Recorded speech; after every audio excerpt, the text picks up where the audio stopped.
Bom dia, mais uma manhã com Deus, priorizando a palavra de Deus. E nesta manhã do dia 19 de março, nós vamos meditar de 1 Samuel, do capítulo 14 ao capítulo 16.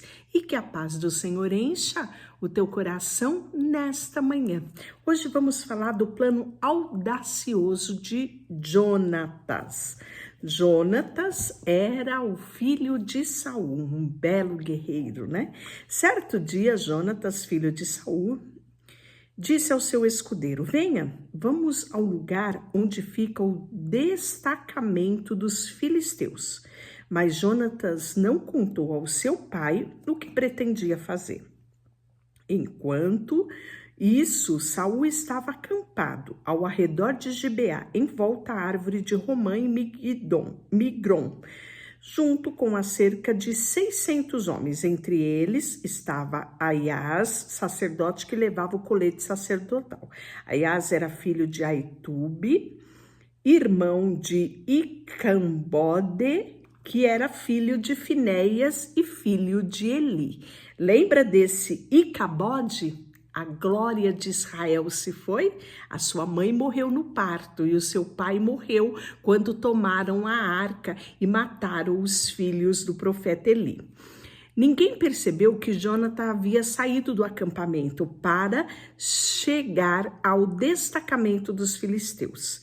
Teve que passar entre dois penhascos e que se chamava Bozés e o outro Sené. Um ficava ao norte, em frente a Micmas, e o outro ao sul, em frente a Geba.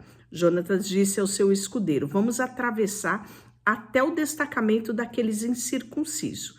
Quem sabe o Senhor nos ajudará, pois nada pode deter o Senhor.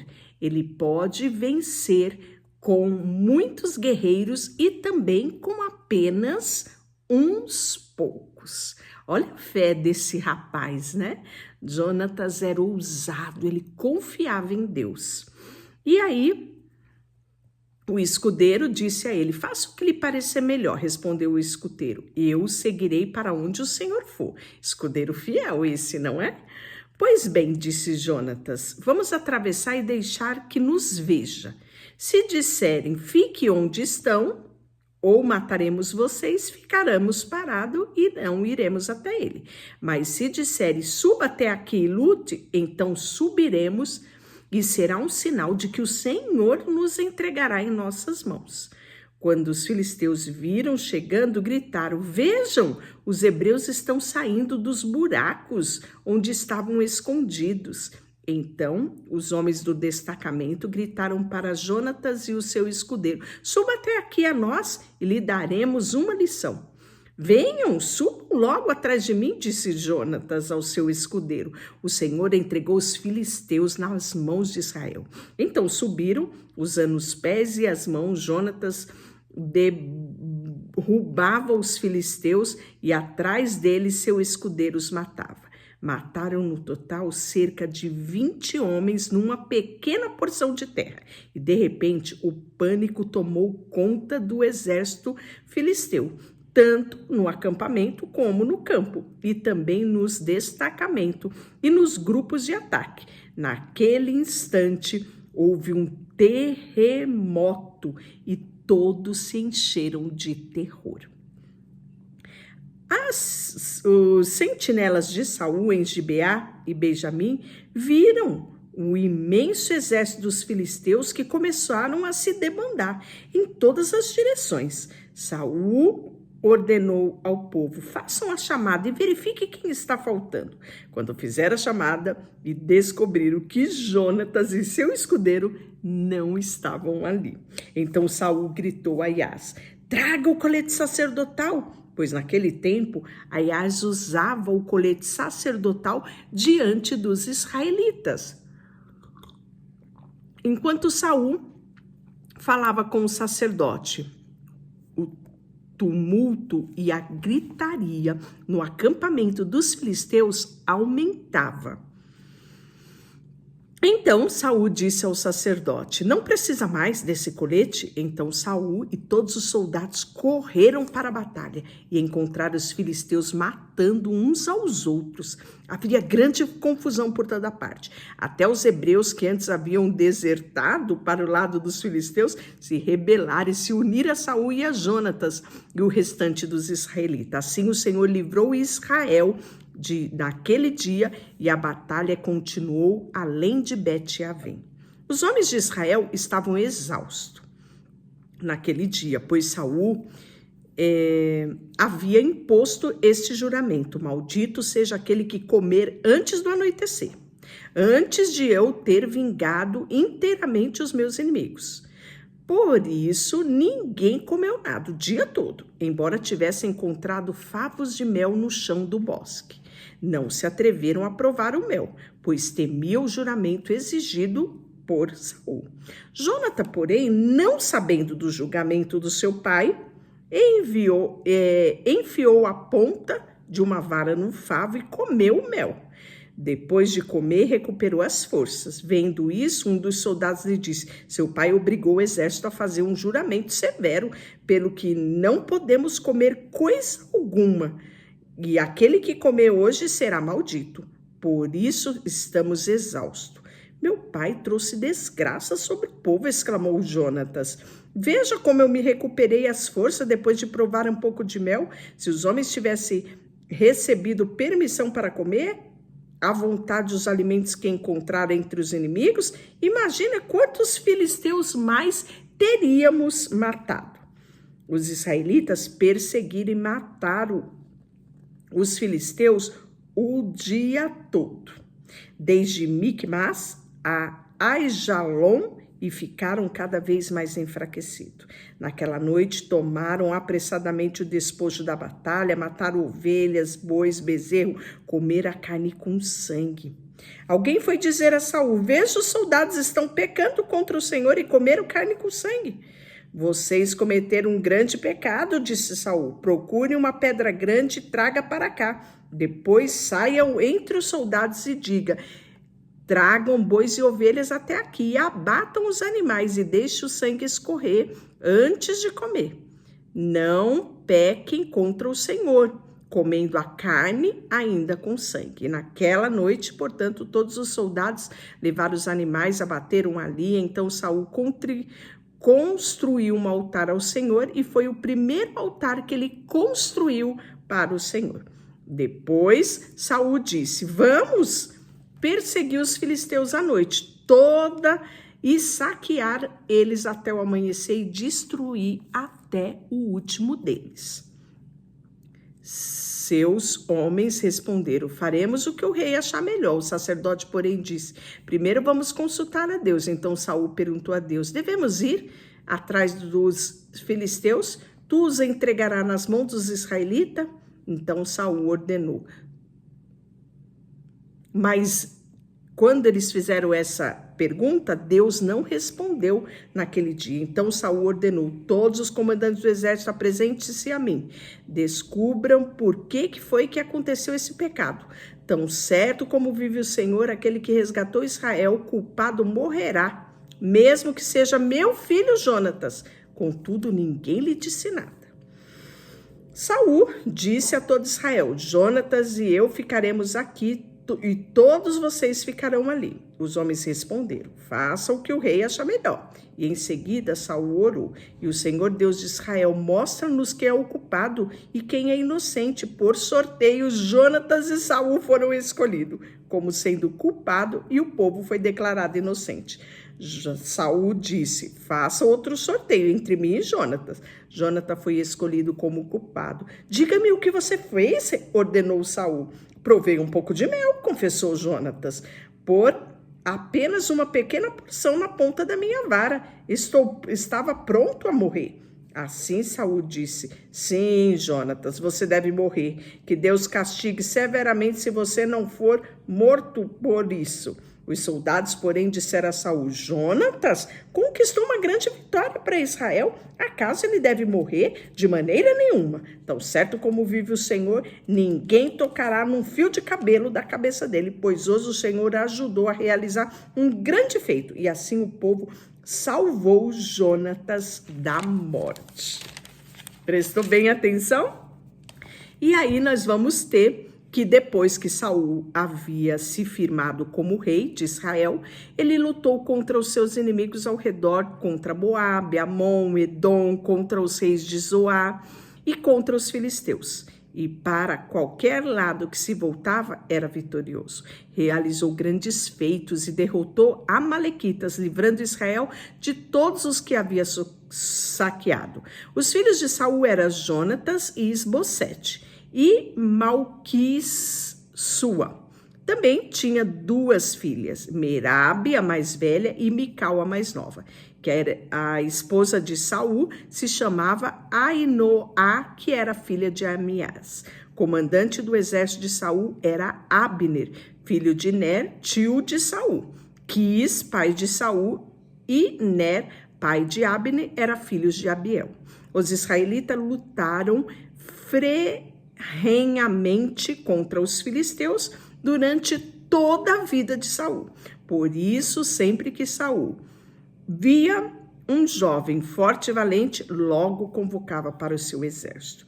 No capítulo 15, nós podemos ver que o Saul vai derrotar os amalequitas. Isso mesmo, preste bem atenção.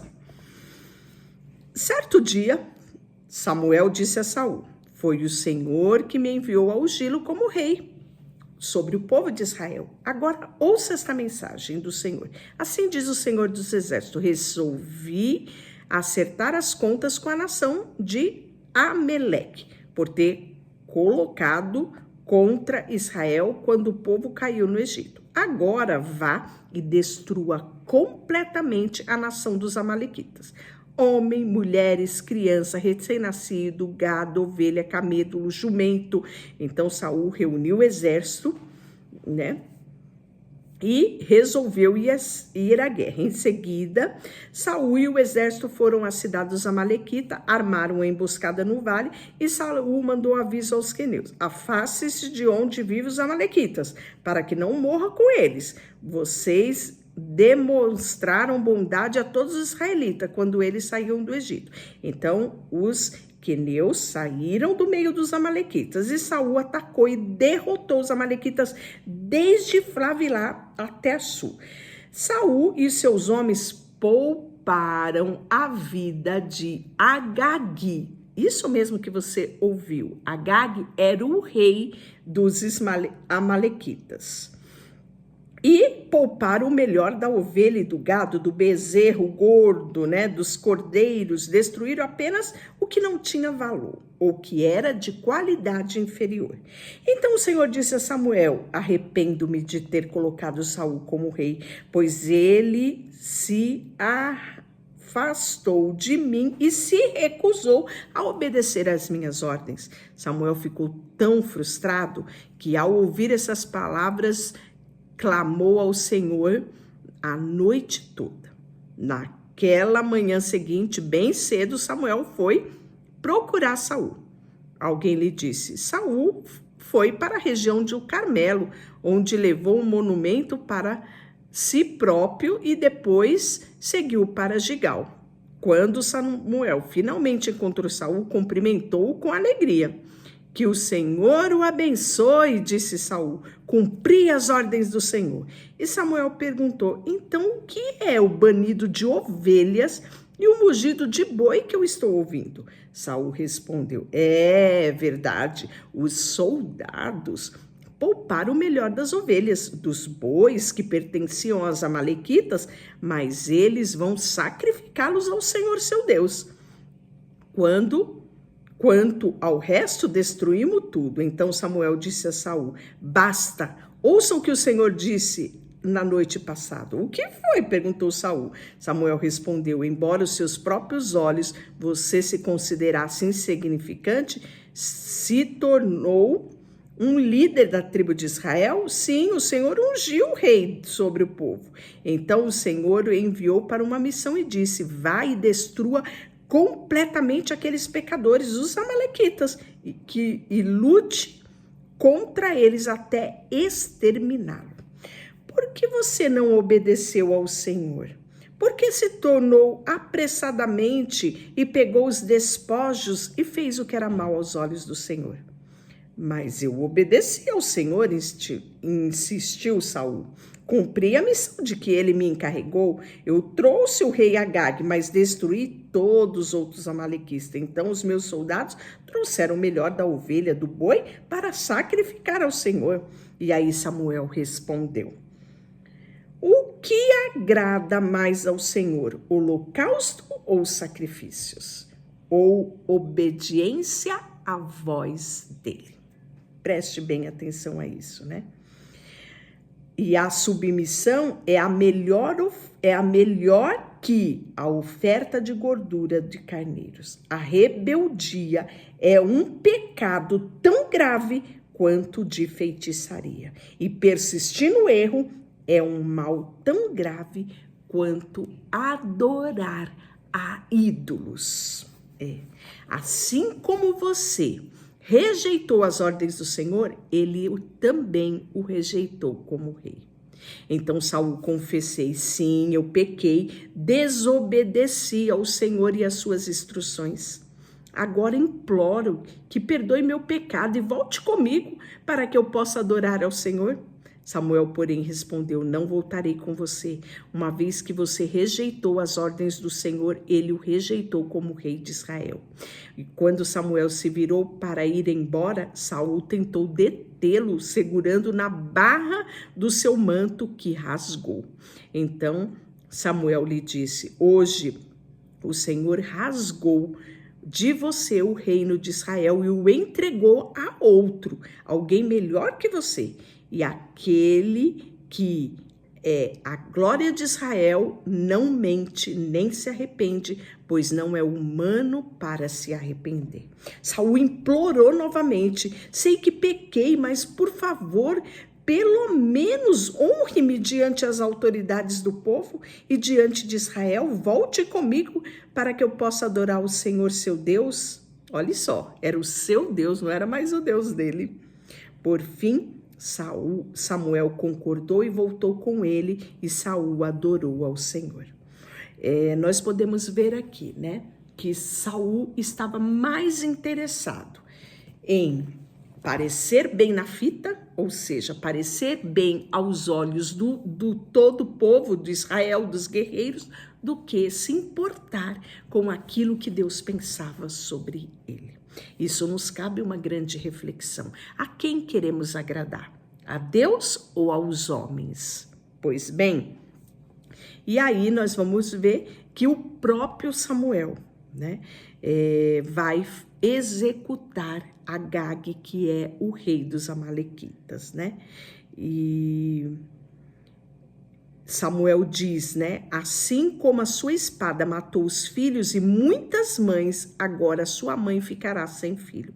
E Samuel cortou Agag em pedaços diante do Senhor, né? E aí depois nós vamos ver que Samuel vai voltar para Ramá, e até o dia que ele morreu, Samuel não voltou mais para ver Saul, embora sempre lamentasse o que aconteceu com ele. E o Senhor se arrependeu de ter estabelecido Saul como rei de Israel. E aí o Senhor disse a Samuel: você já lamentou o suficiente por Saul. Eu o rejeitei como rei de Israel. Agora enche uma vasilha com óleo e vá a Belém. Procure um homem chamado Jessé, que vive ali, pois eu escolhi um dos filhos dele para ser rei. E aí Samuel vai nessa missão de ungir o próximo rei de Israel. Isso mesmo, né? E aí nós vamos ver que chegando lá, Samuel vai com a seguinte justificativa: vim oferecer um sacrifício ao Senhor, purifique-se e venha comigo para o sacrifício. Então Samuel realizou a cerimônia de purificação de Jessé, dos seus filhos, e também os convidou para o sacrifício. acima de qualquer suspeita, né? Quando chegaram, Samuel olhou para Eliabe e pensou, com certeza é o homem que Deus ungirá, né? Eliabe era o mais velho, formoso.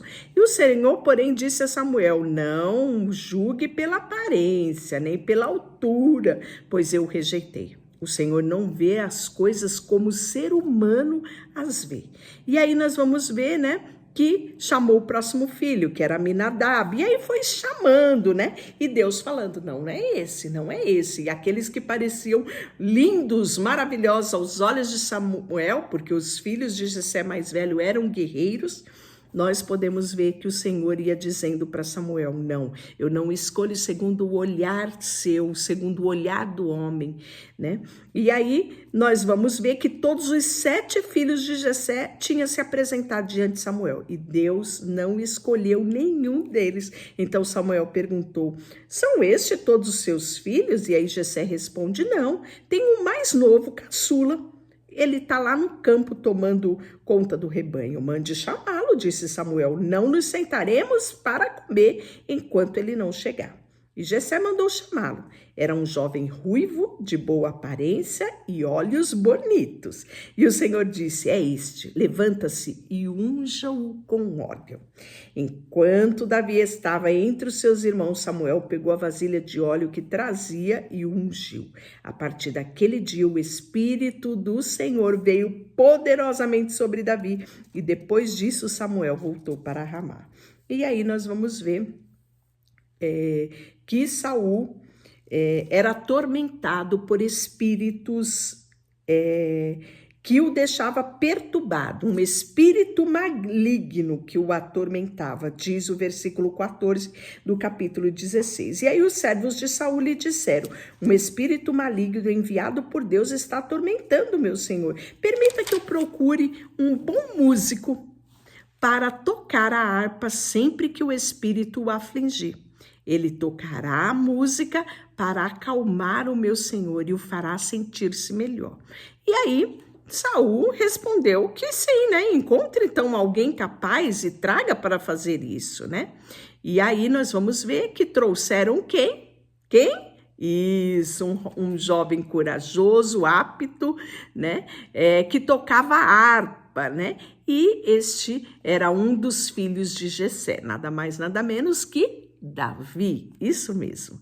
Então, Saul enviou mensageiros a Jessé para dizer, envie-me o seu filho Davi, pastor de ovelha, e Jessé enviou Davi, né? Pensavam primeiro que devia querer os filhos guerreiros dele, mas não, ele foi específico, seu filho que toca a harpa.